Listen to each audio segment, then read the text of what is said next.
14 and d value of z is 7.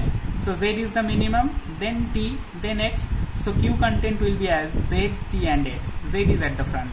Here z is at the front because it has minimum d value. So in the next step we select z for processing and identify its adjacent vertices for relaxation with respect to z. Okay, accordingly we will update the set S. Initially S contains only small s. In the next step S is updated as s comma y. Now you are exploring z, so z will be the new member of this set.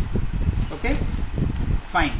So now our task is to explore, yes, now our task is to explore z.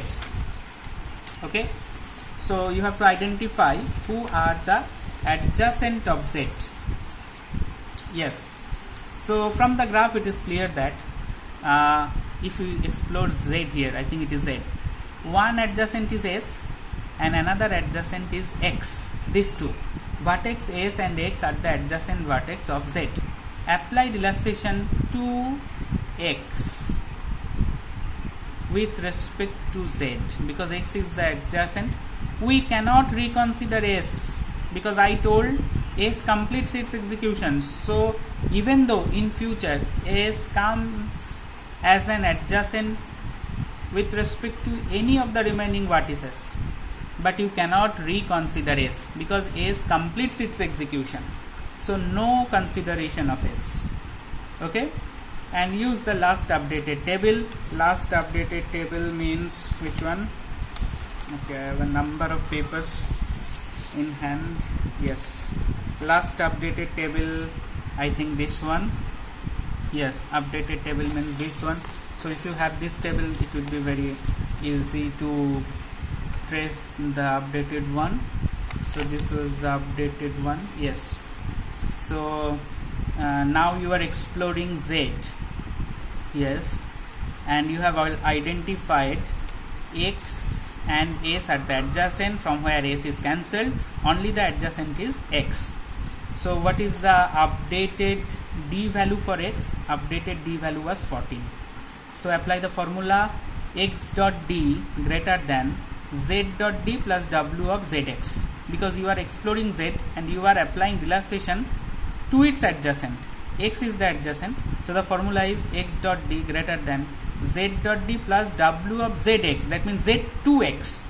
What is the last update of x dot d? X dot d is 14. Yes, 14 greater than, what is the last update of z dot d? Yes, z dot d was 7 plus, what is the distance from z to x? From the graph it is z, it is x, z to x means 6 unit. So the formula is 14 greater than, it is 7 plus 6, 13. Yes, again there is a relaxation. So 14 greater than 13. So the new d value for x is reduced from 14 to 13. And due to the presence of z, you can reduce the d value of x from 14 to 13. Hence, z is the responsible predecessor for x. So x dot d is reduced to 13 and x dot pi is simply z, because you are applying relaxation with respect to z to x, and due to which you can reduce the cost or the shortest path estimate from 14 to 13. So definitely z is the predecessor. Okay, so the table is updated as S0 nil, it is t. For t it is no change, 8 and y, it is as same as the previous table, 8 and y. Okay, 8 and y. X is changed 13 and predecessor is also changed. When the d value is changed, predecessor value will definitely be changed. It was 14 and earlier predecessor was y. It is now 13 and the new predecessor is z. There is no change for z, 7 and y. There is no change of y because y is already completes its execution. So after that, vertex z will not come again in the picture. So s complete, y complete, z complete. So the remaining two vertices means t and x. Okay, now arrange q, that is minimum order priority queue, according to d value of the remaining vertices. Remaining vertices means t and x, and you know that the d value of t is minimum, it is 8, it is 13. So t is at the front and x is at the rear. So t is at the front as it has minimum d value. So in the next step, we select t for processing and identify its adjacent vertices for relaxation with respect to t. Accordingly, we will update s. So who is the new member for exploring now? T is the new member. So t will be the part of this set. Earlier part of this set was s, y, z. Now the new member is t. So the member which is the part of the s is the member for processing. That means with respect to this member, identify its adjacent and apply relaxation if applicable. Okay. So vertex, identify the adjacent of t. Adjacent of t from the graph. Adjacent of t, one is x. Yes. Another one was y. But you cannot consider y because y is complete. So only the remaining vertex x can be considered for relaxation with respect to t. Vertex y and x are the adjacent vertex of t. Apply relaxation to x with respect to z. We cannot reconsider y because y is complete. Okay. Use the last updated table. What is the d value of x? It was 13. Okay. So x dot d, that is 13, greater than t dot d. What is the d value? Last updated d value of t, that is 8, plus w of t to x. W of t to x is 8. So 8 plus 1, 9. So 13 is greater than 9. So again the cost of, that is shortest path estimate of x is reduced from 13 to 9. And the responsible predecessor for x is t. Due to the presence of t, you can reduce the d value of x from 13 to 9. Okay. So the table is updated as only the change of x, that is 9 and t. And the remaining table was as it is as the previous one. Okay. Now s complete, y complete, z complete, now t complete. The vertex t will not come again into the picture. Now arrange q according to d value of the remaining vertices. Remaining vertex means only x. Hence q equals to x. Here x is the front because it has minimum d value and x is the last vertex to explore. So in the next step, we select x for processing and identify its adjacent vertices for relaxation with respect to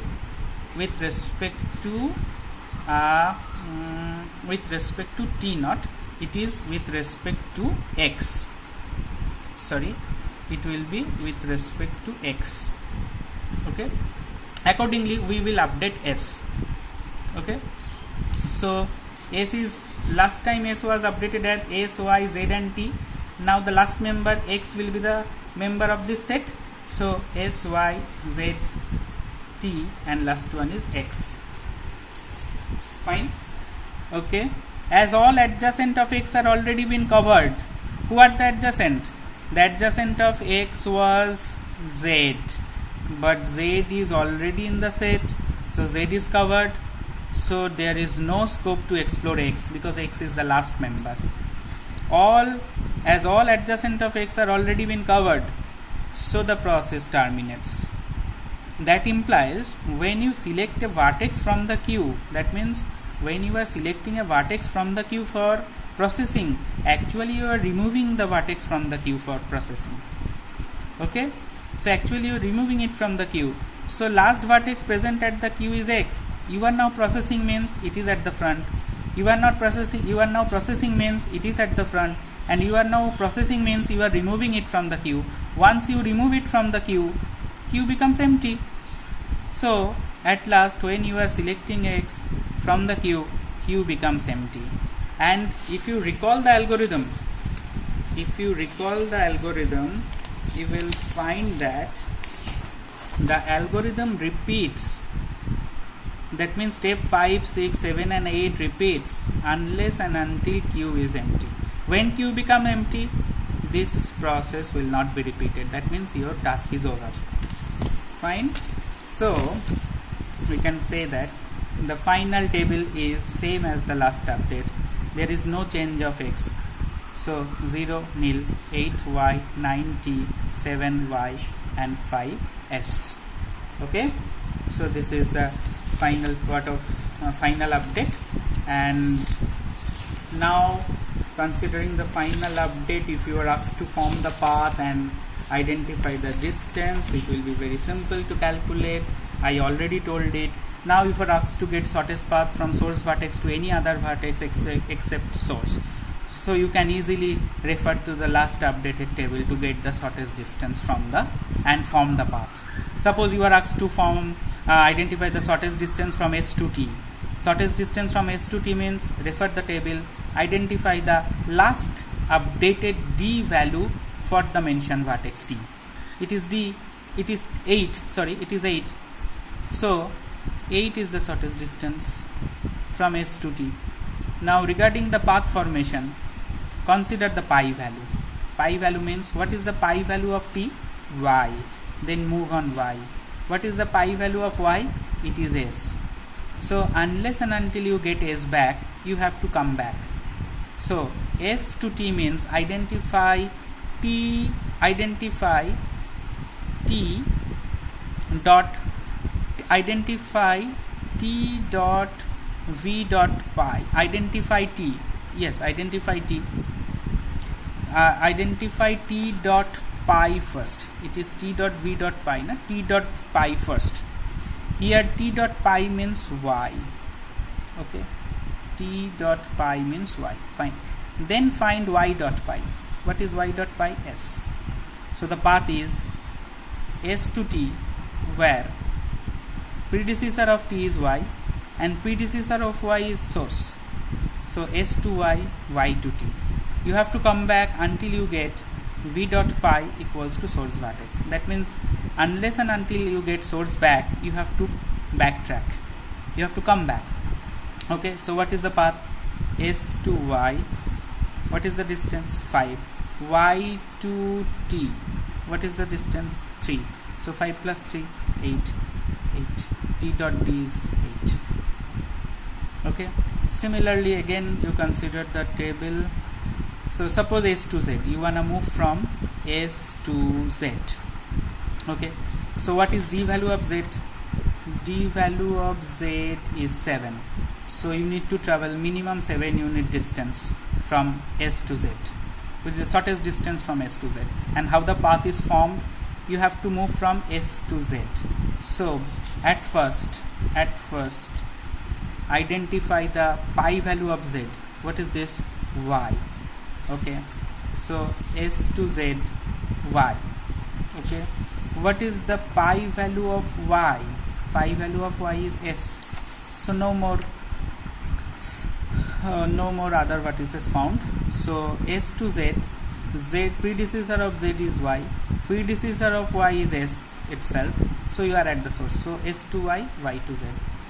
Okay, same strategy. So now you want to move to S to Y. S to Y, what is the D value of Y? It is 5. Very good. So shortest distance from S to Y is 5 unit. Updated D value of Y. Now how to form the path? S to Y. Okay, first visit Y, identify its predecessor, which is S itself. So no more intermediate vertex in between. It's a direct path. S to Y. It's a direct path. Okay.